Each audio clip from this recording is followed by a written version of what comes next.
Hi, this is Cole Hamels. Welcome to the Philly Show.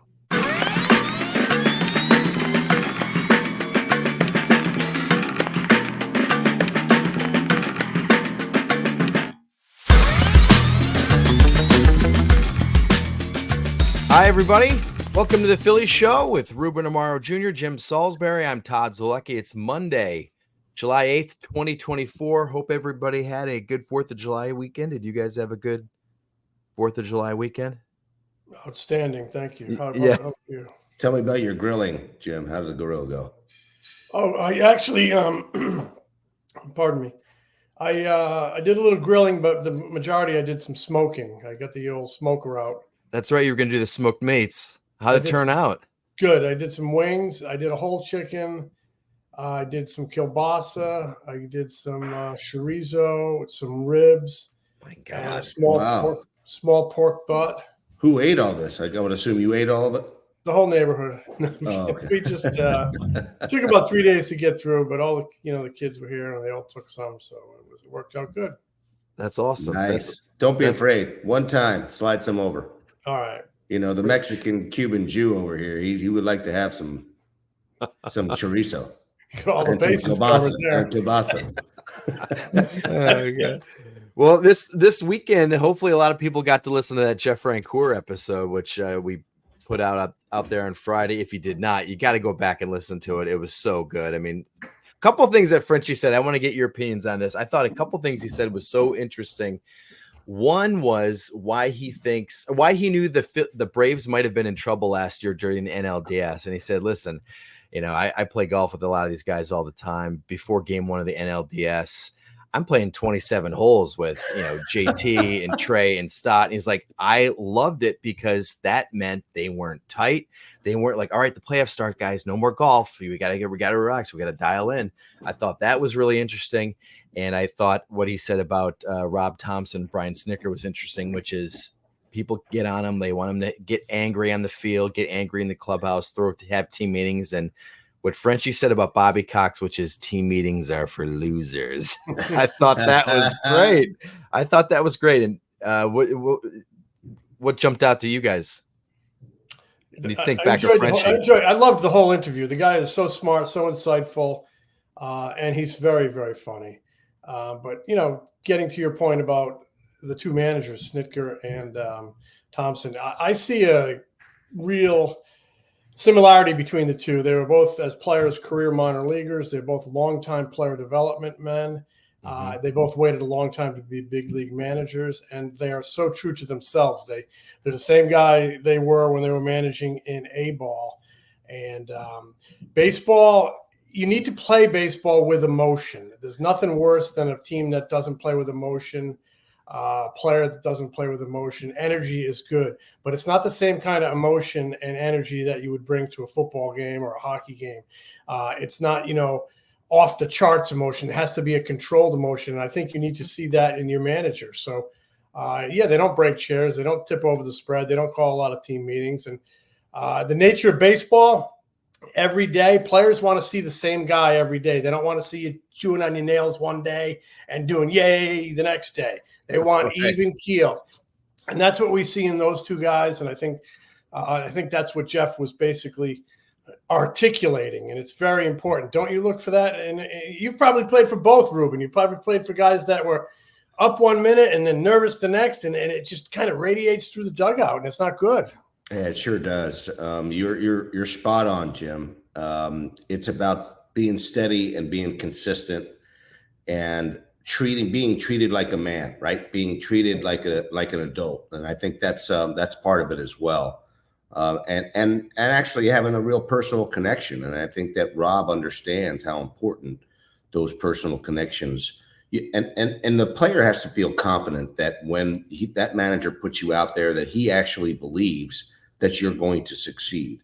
And I think that that's the biggest thing that I see now in baseball is that it's not necessarily like, oh, this rookie's going to go out there, man. We'll see what he's got. Let's see what he's got.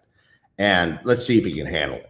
No, it doesn't work like that anymore. And I think Rob and this clubhouse does a great job of embracing young players. Mm-hmm. And we'll talk about Tyler Phillips a little bit later on about that whole process, because it's really tough being a young player and assimilating into a team, into a major league team. It's tough as it is to be a Major League Baseball player and to make the adjustment from the minor leagues to the major leagues. Let me tell you, folks, it's the same. They say it's the same game. Guess what? It's not the same game. Taken from a man who was a career minor leaguer who could really, really play in the minor leagues and really struggled in the major leagues. It's not the same game. And I think that both Snit and Topper do a phenomenal job of handling those things. And they're not afraid to get on a guy now because, again, that's like that Bobby Cox sort of thing and Jim Fregosi as well. They'll take you into the office and get you if you're not doing what's necessary or what the expectation is of a winning team. And so I really like that about those two guys. And I think it's going to be a dogfight. I know, we'll talk a little bit about this last series with the Braves, but it's going to be a dogfight. And I know the Phillies were a little shorthanded, but it's going to be exciting down the stretch as well. You mentioned, I just want to pick up on something you just said. They're not afraid to get on you. I mean, I think the sign, one of the qualities of a really good leader, praise in public, critique, criticize in private, behind closed doors. And just because a guy doesn't tip over the locker room and get in a guy's face and rip a guy in the papers doesn't mean he's not calling that player out. He's just doing it the way a good leader does it, behind closed doors. And then, when the cameras are on, that's when you praise a guy. But it can't be fake. It can't be like, oh, he had a really good turn in the on-deck circle. I mean, it's got to be legit. It's got to be legit praise. But then that's when you build a player's confidence. So I think they both have that leadership quality. Let me make one more point. There are times, and I saw Jim Fregosi do it in '93, when he'll pick out a guy knowing that this guy knows about it, where he'll publicly get on a guy, one of the leaders of the team. I'm not going to say exactly whom. It actually may have been Dutch, believe it or not. And Dutch, was the greatest leader of all time. But he took a hit so that the manager could make him an example, knowing full well that, that particular player was not going to be worried about, what he said to him. And that it was sort of like setting a tone, like, oh my God, he can get on Dutch. That's crazy. Like, oh my goodness. And so I think there are times when some of these veteran leaders can pick and choose a time when they do have to blast somebody. I remember Charlie Manuel doing one time in the dugout, right? Most mild-mannered guy in the world, but he saw something and he chewed him out in the dugout one time. And I think that when you don't do it very often and you all of a sudden do it, then it has a much greater impact than otherwise, because if you're just pounding and pounding and pounding, it becomes white noise after a while for a player. You gotta pick your spot. So Snickers Braves took 2 of 3 from Thompson's Phillies over the weekend. Phillies, like you said, Ruben were shorthanded. They scored 1 run in the last 2 games. But the news of the day is that, or the news tomorrow is that Kyle Schwarber is almost 100% going to be activated from the injured list. And there's a very good chance, my feeling is that he will be back, but Bryce Harper may be on Tuesday as well. Bryce before Sunday's game runs the bases. He runs from home to second, walks over to third, runs from third to home, and then he ran from first to home to second again. And the reason why I think that he is ready to play is because he did a very aggressive slide into second base after he ran that second and final time. Now, we asked him afterwards if he thinks he'll be ready. He says, I don't know, but I feel good. I don't know, but I feel good. That's as much as he would say. But Rob Thomson said Bryce Harper is in play for Tuesday. He said, we will see. Do they need him to run 100% a second time? My opinion is that he wants to play. He's definitely going to be back before the All-Star break. He definitely wants to play in the All-Star game. But getting Harper and Schwarber back, of course, is going to go a long way to kind of helping out this lineup, which has done pretty well without them for about 9 games. They have, they played over 500. I think they're a game over 500 without Schwarber and Harper. They're also a game over 500 without Realmuto. And I think we talked about that when those guys went down. You will take that, and it becomes very, very easy to take when you take into account the number of wins they have banked and their place in the standings. But I think we've seen this weekend and the last few games offensively. We talk about it all the time. The next man up quality is a great thing to have, but there are limits. These guys are stars for a reason, and you need your stars, especially a team that is built on these big stars. And it's a great thing that they're getting them back. I would argue, I think it's pretty clear it's going to be these three guys are going to be their big July acquisition. I expect more, but probably tweaking around the edge. These three guys, imagine adding those three guys to your lineup. Mm-hmm.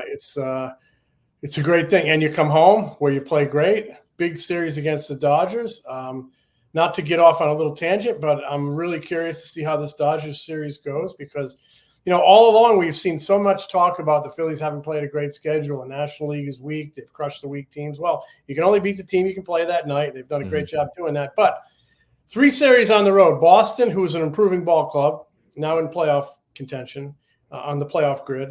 Baltimore and Atlanta, they've gone on the road, played those good teams, and lost each series. So I'm really curious to see how this series goes against the Dodgers, or an elite team in the National League. The difference being you have them at home where you really thrive. Right. No Mookie Betts, of course, and I'm really eager to see Ohtani batting leadoff. It'll be a fun series. There's no question. It's also one of the reasons why I got to believe that Harper's going to be pushing the envelope to try to get back into the series because I think he knows how important he is. And he loves these moments. These are the moments for him. A couple of things. I think back and like when we lost a couple of our big boys, when we lost Utley and Howard at the same time. And I think about, the Victorinos and, even Jimmy went down for a short period of time for a little while as well. When you start losing all of those big boys, yes, you can sort of stem the tide a little bit, but the reality of it is for long-term success, you just, as Jim said, you can't expect Brandon Marsh to be able to fill in the 4-hole or necessarily maybe Nick Castellanos, who's kind of stepped it up a little bit. He can help it. He's been there and done it. Brandon Marsh really hasn't, and they've sort of forced him into that 4-hole and moved, Bohm up. He's done fine, and it just can't be just Trea Turner every single night. So right, it's a combination of things, and it becomes a domino effect as far as just overall production. I am excited about the fact that they're getting a break right now. I think this team really needs it. Pitching wise, and I'll sort of make a left-hand turn. Pitching wise, Ranger Suárez sort of hit that dead arm period. I don't think he's not nearly as sharp with his stuff overall, crisp with his command and his stuff. And I think that's one of the reasons why he struggled the last couple times out.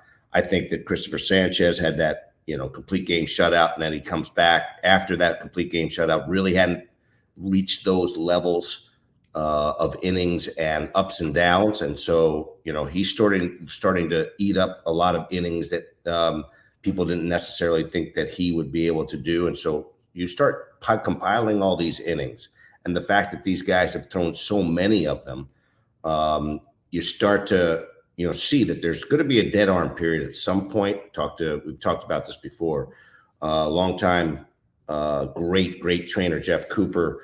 He talked about this all the time. There's going to be a period sometime in July or August. And I think it crept up on these guys a little earlier because they logged so many innings in the early part of the season where they're going to get a little bit of a dead arm period where they're going to have to get rejuvenated. And I think that's one of the beauties of having that all-star break is because I think the guys are going to get a breather.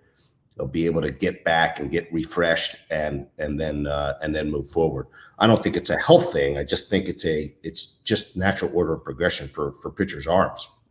And a lot of these guys are starting to hit some limits that, they probably have never, ever done in the past. And so I think that's why you're seeing a little bit of a drop off, even though they're still ranked as the best, starting pitching in all baseball, other than maybe Seattle. They're pretty darn good too, but the Phillies are still really, really strong, and I am excited about what I'm going to see in the second half. Real quick, Nola in the National League, Nola is number 2 in innings pitched. Wheeler is number 3. Suárez number 6. So there you have it. They've logged some frames. And Rob said on Saturday after Suárez's start that they could go to a 6-man at some point. They've done it each of the last 2 years, so that's something to keep an eye on. Maybe in August they go to a 6-man. Once you get Taijuan Walker back, you can possibly do that. Yeah, maneuver it just for a little bit, just to stretch the, give those guys a little bit extra. Everybody except Wheeler. Wheeler's going to go 5.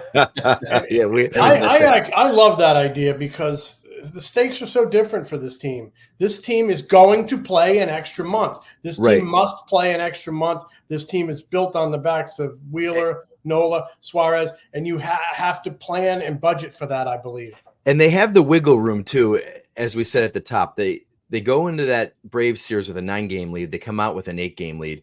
So if the Phillies would play 500 the rest of the season, they would finish with 94 wins.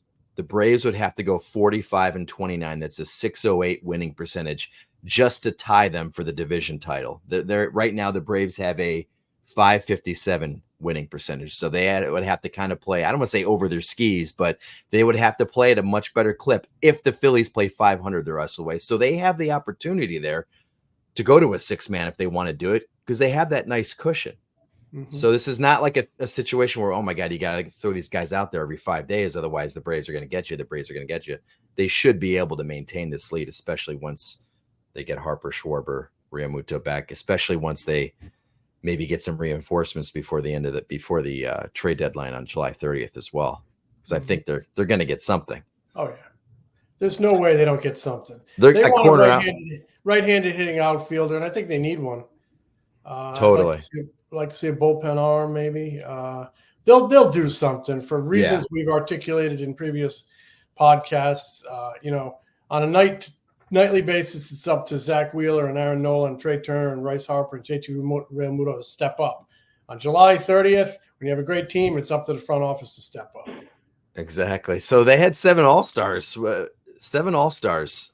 Franchise record, 7 All-Stars. They've had 5 a few times over the years, but 7 All-Stars. Anybody that jumped out to you guys in terms of a selection? For me, and maybe it might be for you guys, it was Jeff Hoffman and Matt Strahm. Yeah, great. Because the players selected them, and they're non-traditional all-star selections, and that usually for relievers is just who's got the most saves. These 4 guys have the most saves, they're going to the all-star team, even if they're not very good. Matt Strahm does not have a single save. Jeff Hoffman has 8, but they both dominated in the first half, and players around the league recognized that. I thought that was pretty cool. Strahm was a little emotional after the game yesterday talking about it. Jeff Hoffman said his body was shaking for an extended period of time after he learned he made the team yesterday. I thought that was awesome because Ranger knew he was making it. Zack Wheeler knew he was making it. The other 3 guys, the position players, already knew that they were in. Those 2 guys were like, maybe, hopefully, I don't know. But now they're in. That was a kind of a fun moment post game after a loss. Yeah, it's just super excited for them and to be recognized, especially like in the early part of spring. Remember in the early part of the season, people were like, "Oh my God, this is a disastrous bullpen." I can't believe. Now you have. I mean, it speaks to a couple of things. One, it tells you how good their stuff is because. That's when you go back to the dugout as a player and you go, holy smokes, man, that guy was filthy, right? I mean, that guy was just nasty. And and then word of mouth happens and then, people see and then they have success. That's one thing. And then to be chosen sort of by your peers, I always felt like I have made it in the big leagues when I know the guy next to me in that clubhouse believes in me as a player and thinks that I can do my job. And I had that.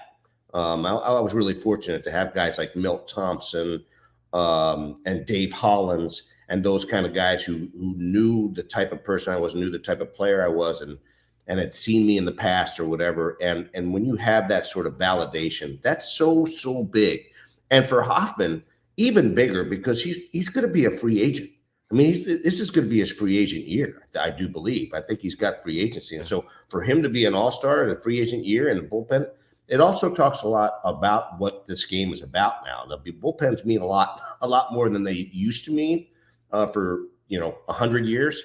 Now in the past 15 years, 10 years, bullpens mean a lot. And you don't necessarily have to be a closer to be a really important piece of the club.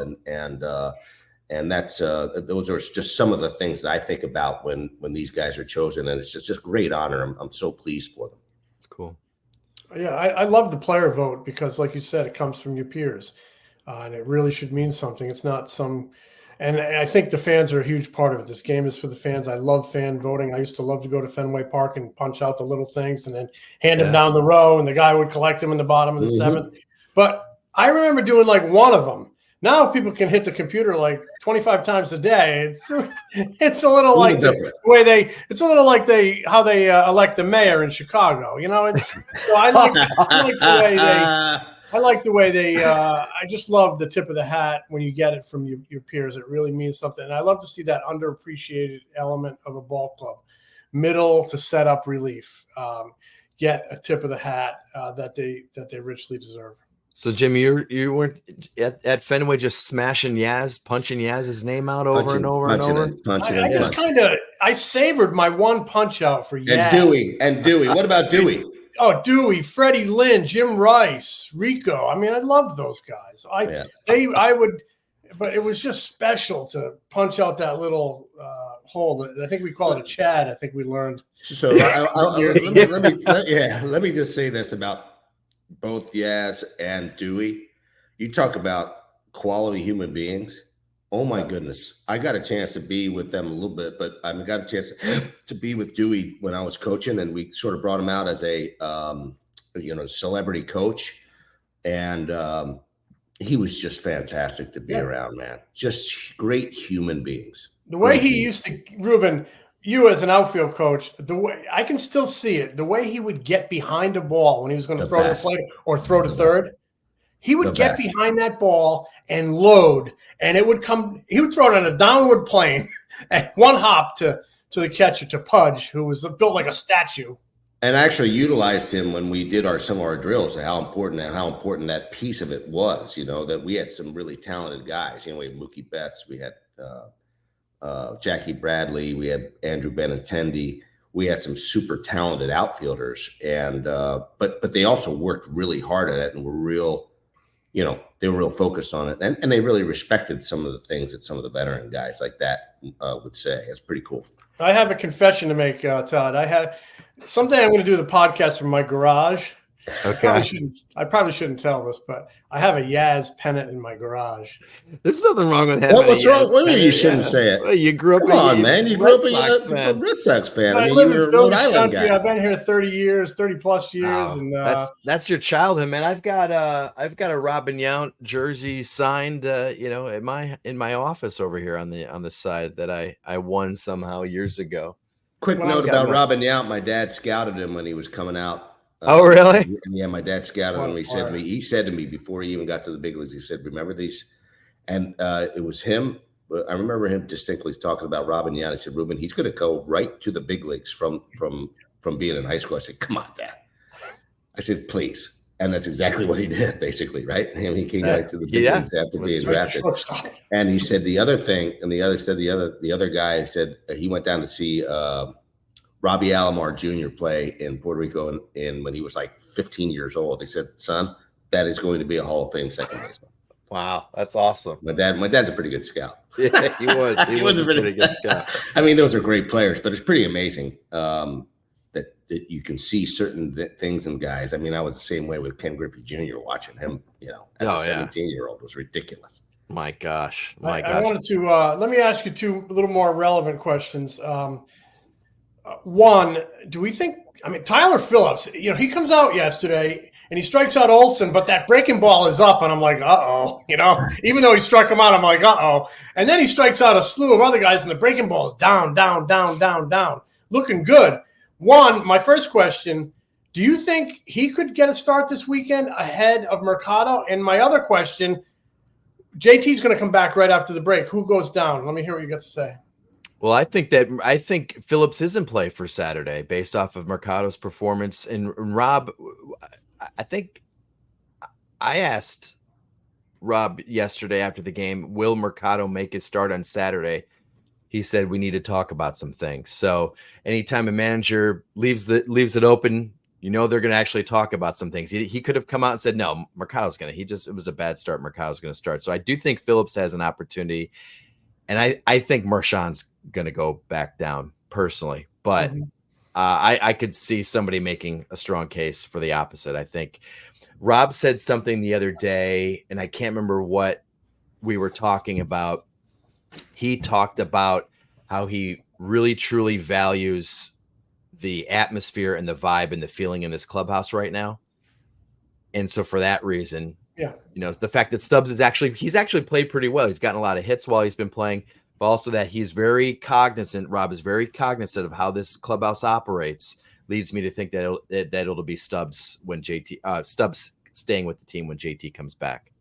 So here's my take on Phillips. I do believe just with the way that Rob Thomson operates, I believe that Mercado would get another start. I do think that he'll have a short leash, just because I don't want him. Rob's got that mentality, that development mentality. I don't think he wants to have Mercado think that he doesn't believe in him. Yeah. He's going to get him out there again. I think he's going to have a short leash if he struggles. I think Phillips will then step in, and then they might make a switch if they have to, if Taijuan Walker's not ready or what have you. I do believe that Mercado will get one more start. I think it was just a tough day for him. I still think he's got good stuff. He's got great demeanor. If you saw Mercado after that inning, when he came out of the game, the entire team, he greeted the entire team and patted them all on the back, like basically saying, "Hey man, I'm sorry I screwed up and didn't have a good day. Said thanks for hanging in with me," or whatever. That was super professional. I love this kid. I hope he pitches, better obviously than he pitched his last time out. He just didn't really have his arm slot. Couldn't throw strikes. I mean, he didn't have the ability to throw strikes. And he's much better than that. And I think the heat and the moment and whatever got caught up to him a little bit. But I think he's going to be okay. I don't know if he's going to dominate, but I do think he's going to get his next start. And as far as Marchán is concerned, this kid is a major league catcher. He's a major league catcher, and he could be a number one catcher. He's that good. He's a switch hitter. He doesn't impact the ball a lot, but he's got some power, and he makes contact. He puts the ball in play, and if he can stay healthy, I think he's a number one type catcher. So I think next year there may be a change. This year they're going to go stay with Stubby because he means too much to this ball club. He's done a really good job. He's been on the team for a few years and means a lot to the ball club, as Jim stated, and you want to keep as many guys as you possibly can. He's out of options. You want to keep guys on the field, and you want to keep as many options. So Marchán goes down. He comes back in September. All's well in the world. What do you do, Jim? Well, the answer, doesn't Stubbs have an option? I think he does have an option. I don't think he. I didn't think he did. I'll double check that, but operating. Maybe he does, but I still believe, even if he does have an option, I got to believe that. Here's what I'm doing, and you talked a little bit about the psychology of managing, which I loved. You don't want Mercado to feel like he just lost that job, so maybe you piggyback him and Phillips the next time, right. And Mercado has to approach his next stop in small bites. I'm going to go out and win the first inning. I'm going to go out and win the second inning. I'm going to go out and win the third inning. And then, you get to the fourth inning, you shake his hand, you put Phillips in, you piggyback him. That might be a great way to handle it psychologically. But as far as Stubbs, Marchán, I'm bringing Marchán into the office and I'm saying, hey, you did a great job. We're a team that goes beyond 26 men.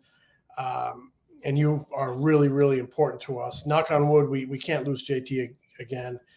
If JT were to go down for another 10 days, you're going to come up and get 70% of the time. So I need you ready. You need to go up to Lehigh and catch every day. Stubbs is really important for this team chemistry the last 3 years, not just this year, 2022, 23, and 24. And that's your unit. You stick with him. But next year, Marchán might be your regular backup. Totally. Tyler Phillips, we mentioned him. That was kind of a cool story yesterday. It was 7 strikeouts in his major league debut. Amazing. He's a South Jersey kid, went to Bishop Eustace. He was talking the other day about how his grandfather, Frank, was such a hardcore Phillies fan that every time the Phillies won, he would call his dad, Phillips's dad, Dan. Do you see Ryan Howard's home run? How about the Phillies? So he was in that atmosphere his entire life. His grandfather meant so much to him that he named his son Frank. So it was a big thing. Before the game yesterday, Phillips comes down the left field line, and he's coming in the dugout. He goes, "Oh my gosh, so many Phillies fans at this game." And I was kind of like, "Huh?" And he's like, how do you not sign an autograph for every Phillies fan?" When I was a kid, and I remember being down the left field line or the right field line, I remember being so bummed when a player would walk by and I didn't get his autograph. So he spent all Sunday morning signing for every Phillies fan he could, because he remembered being a Phillies fan at the Vet at Citizens Bank Park as a kid. And then he goes out and he strikes out 7. That was pretty cool. That's awesome. Can you imagine? There's nothing cooler. I mean, I know from being a hometown guy, saying, I know the feeling. I know how important it was to me to do those sorts of things, to be able to give back to the fans, because I was one of those fans growing up as a Philly fan, and someone with a dad who worked in the organization. So I know that feeling. I think it's great that he had that mentality. I think that's wonderful. I was super impressed, not just by how he handled himself on the mound, getting the strikeouts. He had 7 strikeouts. He didn't walk anybody, gave up, a few hits or whatever. But when he gave up the home run, which was a bomb on a fastball that was in the middle of the plate, my biggest thing was, how does he bounce back from that? How does he return from that? And he strikes out the next hitter. Yeah, and so for me, and that's pretty impressive. And I was, the other thing, I was actually watching him and was on the monitor, and I didn't say anything during the broadcast, but I was watching him, and he was he's one of those guys pretty emotional. I talked to Cesar Ramos about him later on, because he had him. He's pretty emotional. So he was like kind of screaming at himself when he didn't make a good pitch. I could see him like talking to himself, like, throw that damn ball over the plate, let's go. I mean, I could see him sort of being emotional behind the glove. And it was really cool, man. He was like, pushing himself to go, let's go, kick it in gear. And so, I mean, I love those guys. I love faces. I love watching guys' reactions, and I love to watch them handle adversity. Gave up a home run, comes back, gets another punch out, does a nice job, finishes off, and really impressed. Hey, this guy's had to work very hard to get back to the big leagues. Yes, he has. And to get to the big leagues. Right. TJ bounced around a couple of different organizations, what have you, changed his arm slot a little bit, according to Cesar Ramos, getting a little bit more sync to his fastball. And he's done some things to tweak his slider, which is pretty darn good. They call it a sweeper. It's a slider. And it's pretty impressive. And, hopefully that can springboard him. And it gives the Phillies some depth, which we talk about all the time, some length and some depth. So, you get breakdowns. If you need a 6th guy in the rotation, whatever the case may be, you can never have enough pitching. And sometimes it comes from and they was very shrewd. They signed him to a 2-year deal a couple of years back, and, they have him under control. So pretty darn cool. Phillies Dodgers Tuesday night. We know Kyle Schwarber will be back. We think Bryce Harper has an excellent chance to be back. I do anyway. You got Bobby Miller versus Zack Wheeler on Tuesday night. You've got Gavin Stone versus Christopher Sanchez on Wednesday, and TBD versus Aaron Nola on Thursday.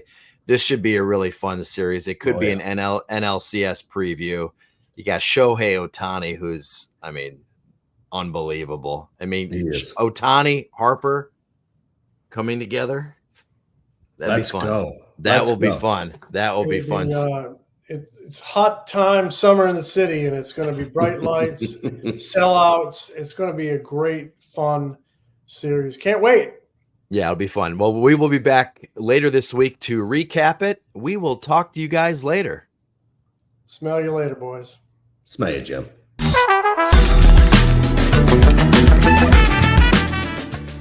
This is The Philly Show. If you haven't already, please subscribe to The Philly Show wherever you get your podcasts. You can also watch us on our YouTube channel. If you like what we do, give us a review. Tell a friend. Catch Ruben, Jim, and me on Phillies Nation TV, presented by Valley Forge Tourism. New episodes air an hour before every Saturday Phillies game on NBC Sports Philadelphia.